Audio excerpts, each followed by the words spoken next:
Laker fans, what's going on? My name is Sammy Long. This is another Laker preview video, doing one for every game this season, kind of getting everybody ready for the upcoming matchup, and some things to watch for, and just kind of going over Laker news, things like that. The Lakers will be in San Antonio tonight. This is a big game for the Lakers. Lakers really need to win. This 6-game win streak could feel like a long time ago. It already kind of does. But it was a matchup a couple weeks ago. Lakers beat the Spurs 120 to 115, 80 at 40, Wemby at 28. Really good matchup. And so we'll get into that a little bit later. But we'll also get into some starting lineup changes that could be coming. But first, we're going to talk about defense being optional. Just a heads up, the majority of this video is going to be very negative. It's going to be very me ranting. Feel free to join in the comments. Air your grievances out. Love to see those. And then for Thanksgiving, we're going to try to, have a little bit of a positive spin at the end, since Thanksgiving is tomorrow, and say some things that we're thankful for. But first half of the video is going to be negative. Last night was an abomination. It was terrible. There's no other way to put it. It was a horrible performance. Saturday was a terrible performance, and it felt like, hey, you know what? The Nuggets have had the Lakers number. Maybe it got away in the third quarter. Maybe it just kind of spiraled and it got going, and let's do it as a one-off, okay? So get a couple days off, playing in Phoenix, just big time rival, and always great games. You're 1-1 with them on the season. Big game for a tiebreaker. NBA Cup. We know the Lakers before last night played really well. They were undefeated in the NBA Cup, and it felt like, okay, so the same things won't happen. And what happens? The same thing. Except the Lakers were losing the first half this time, but the game was close, 62-60. And then they just get boat race in the third quarter. A minus 40-point differential in the third quarter alone in the last two games. How is that a winning formula? How are you supposed to win with that? They were lacking heart. They were lacking drive, anything. I don't know about everyone watching this. Any basketball you played, any level of basketball, whether it be middle school, high school, your rec league team, your college team, your pro team, whatever. The first drill everyone did in practice was everyone's least favorite. It was closeout drill, and it was, put your lead foot in front, force someone a certain way, cut them off, hand in the air, drop the other hand. There's things that people would do every time without the ball, and it was to work on closeouts the entire first half, and that's when it was close, so we're going to stick with that. And it really continued throughout the game. The Suns did the same play every time. Tyus Jones or Devin Booker would drive in the paint. They would get in the middle. They'd split Reeves and Reddish. And then they would kick to the corner, and Kevin Durant would be standing wide open. Bradley Beal would be standing wide open. Grayson Allen would be standing wide open. Basically, everyone was standing wide open. It was basically a shoot around. It was what it felt like. And the only reason it was close because the Lakers were scoring. The Lakers were scoring in the first half, so it was 62-60. There was no defense being played, and the Lakers just didn't score in the second half. They made no adjustments. I praise JJ Redick a lot, but this is, if we're going to give Darvin Ham beef, and I've been very critical of Darvin Ham and Frank Vogel, this was a bad couple games. Second halves are where coaches make their money. That's when the adjustments come. In football, it happens all the time. Anyone can come up with a game plan, but it's how do you react to the adjustments from the other coordinators, the other game plan. Mike Budenholzer and Michael Malone, two veteran, really good head coaches in this league, have seemed to coach circles around JJ Redick the last two games, and it doesn't seem close. And no adjustments. Some stats I found interesting. They have the fourth worst defensive rating in the NBA, the minus 2.1 net rating. How are you supposed to win a championship with that? And, I'm not trying to get too down on the Lakers because the Lakers have a lot of talent. I think that's why it's frustrating. James Worthy was talking about it post-game. It's like, if the Lakers are just a bad team, be like, all right, they're not good. The Lakers have shown that they can hang with anyone. They can hang with a lot of teams, and they're very talented. They beat this Suns team. They have a winning record. They're 3 games above 500. And you see the talent. And with Dalton Connect, breaking out. I know he's been quiet the last couple of games, but you see the talent. So when you see nights like this and Saturday, it hurts even more because you're like, what is going on? What is this, a lack of focus? What is up? Why is it this bad? The Lakers are having a hard time maintaining a high level performance for all 4 quarters. They've been outscoring the second half in each of their last 4 games. They have the 7th worst second half scoring margin this season, with opponents outscoring them by an average of 3.3 points. 3.3 points. In comparison, the Lakers are 12th with a plus 1.2 average scoring margin in the first half of games. So The Lakers are coming out on fire. They're coming out and they're running their game plan. They're running their sets. They're getting things done. I don't simply know if it's like they're tired in the second half. I mean, it's a pretty young team outside of LeBron. That's kind of, LeBron makes it older because he's obviously, 40, but it's a pretty young team. I don't know why they're not getting up to play in the second half. Another thing that drives me crazy, I don't know about everyone watching, the complaining about foul calls. I mean, LeBron's done it his whole career. The whole team, it's like they give up easy transition buckets. The Lakers have been terrible in transition in the last 3 years. And it's like, if there's a close call or a missed foul call at the end of the floor on the other end, LeBron or AD or Reeves or whoever is sitting there complaining, and it's 5-on-4 the other way. It's 5-on-3 the other way. And it's so frustrating because it's like now you're having a 4-point swing or a 6-point swing, whatever it is. You missed a foul call, and now they're going to go get an easy bucket. So now you just made a hole for yourself. It's so hard watching that. It's like if you literally just ran back on defense, you could get the ball back. You could get a stop, and then at the next break, go talk to the ref and go, "Hey, he got me. Watch out for this. He's grabbing me or whatever."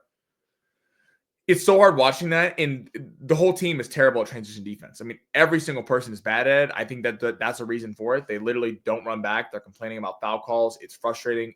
Literally, they all do it. So it's I guess LeBron's the leader, and he really does it a lot. So I guess it starts with him. And in no way is this me taking a shot at LeBron. LeBron's an amazing player. One of the greatest of all time. He had a great game last night. 18, 10, and 8. AD at 25, 15, and 5.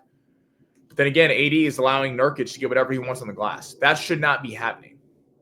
Against Jokic, AD should be dominating, but it's like, all right, Jokic is arguably the best player in the world. Nurkic is doing this to you. Nurkic is bodying you on the glass. And again, it's not pinning the loss on them because they had good games, but it's like little things like that. Quickly going through the rest of the starting lineup. Reddish, 0 for 3, 0 points. He's not a scorer, but he's got to provide something. He was hanging in the 6 points, 8 points. He can't be, broke like that. Reeves had 15, but was really tough defensively. Just couldn't stay with Booker all night. Booker was abusing him. Rui has really struggled since coming back. 7 points, 3 of 8 shooting. Connect, 7 points, 2 of 7. D'Lo at 16 on 5 of 13, 1 of 6 from 3. But, lack of defense there. Vincent, 3 points, 1 for 4. Christie, 1 for 1, 2 points. Jackson A, 7 points. Jackson A's got hurt at the end of this game, like even worse, insult to injury. He hurt himself on a dunk in the final minute of the game. He'd be helped to the locker room, so that sucks. The Lakers been outscored 73-33 in their last 2 third quarters. I mean, wow. I mean, and then overall they've been outscored by 52 points after falling to Orlando in a close game. Not to go to football, but the Chicago Bears talked about this when they lost on that Hail Mary from my NFL fans to Washington. And they talked about how they went on a losing streak. They've lost ever since, and they feel like Caleb Williams talked about how they hadn't recovered. For the USC fans here, they feel like they haven't recovered from that mental loss. That Magic game was kind of like that. The Magic game was the Lakers should have won, and had they hit free throws, they would have won. And Wagner hit that shot. It feels like they just haven't recovered, and they haven't been the same team ever since. They got to do something about this. JJ Redick's got to figure out how to get these guys motivated in the second half and come up with better game plans, because this team has too much talent to be literally not playing defense, and they refuse to do it. And you're going to get boat raced by teams, in the West who are so good. I mean, OKC is Friday. I mean, I'm sure they're watching that game licking their chops. So, but again, big one coming tonight. So, starting lineup change. I think people have been calling for this. Dalton Connect was having a lot of success last week in the starting lineup. Rui Hachimura, that was because Rui was out. And maybe he needs to go back to starting lineup because Rui has not looked very good. Maybe get him some time to get his sea legs back under him a little bit. And I think, putting Connect with LeBron would be great because LeBron, we all know, loves his 3-point shooters. And he can sit in the corner and hit shots. I think there needs to juice something up. The starting lineup of Reddish, Reeves, LeBron, AD, and Rui is not working right now. We're all waiting on that Jared Vanderbilt return. He's going to be crucial for this team. I don't know what you do. I would slide Connect back in. You can't play D'Lo and Reeves together. We've seen that. D'Lo got put to the bench because they don't play, they just can't play defense. They're too small. Reeves is too slow. D'Lo's too small. So he can't do a lot there. Hayes is hurt now, so that sucks because AD is really going to have to take on more work. JJ Redick had an interesting quote. He said some of it is personnel based. We don't have a lot of guys that can pick up full court. So he's taking a shot, and like the fact that I don't know if that's a shot at like they don't have the tools to play full court defense or they don't want to play full court defense because that requires, a lot of effort on the defensive end. Reddish is the only true on-ball defender you have right now at the guard spot with Jared Vanderbilt out. He's offering nothing offensively, but the thing is, if he's not going to play defense, like last night, Bradley Beal got whatever he wanted. He can't be playing because he doesn't offer anything offensive. Like Reeves can't play defense, but he does score. So Reeves gives you something offensively. Like Reddish, if you're not going to score, you have to lock someone down. Reddish was there to take away Beal. Their big three got whatever they wanted. I mean, Durant at 23, Beal, at 23, and Booker at 26. I mean, that can't happen. Both benches scored 35, so it really wasn't on the bench this time. The Lakers, that's kind of been a recurring theme the last couple of years. When they lose, it's about the bench. But I think you got to do something to juice this up. Give the team some juice because they really look flat right now. I'm doing something. Hell, throw Max Christie in there. I don't know. And not that Max Christie necessarily earned it, but they got to do something. Connect's got to slide in there. Just figure something out because if they keep rolling this out, the Lakers look like they're losing morale quickly. And the Lakers are still 10-7. This is what we're going to be thankful for. The Lakers still 10-7. They're still 3 games over 500. The last 3 games has not gone the way anyone wants it to.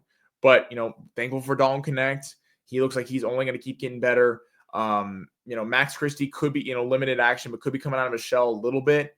If we're squinting and trying to see it, could be coming out of his shell a little bit. So there's some things here, but they got to figure out this third quarter thing. And I think until that gets broken, Redick's got to be quick on the timeouts. I mean, if you got to burn them all in the third quarter, so be it, because you can't just let this thing get out of hand. And it feels like the Lakers just kind of clock watching, looking like, oh no, here we go, third quarter.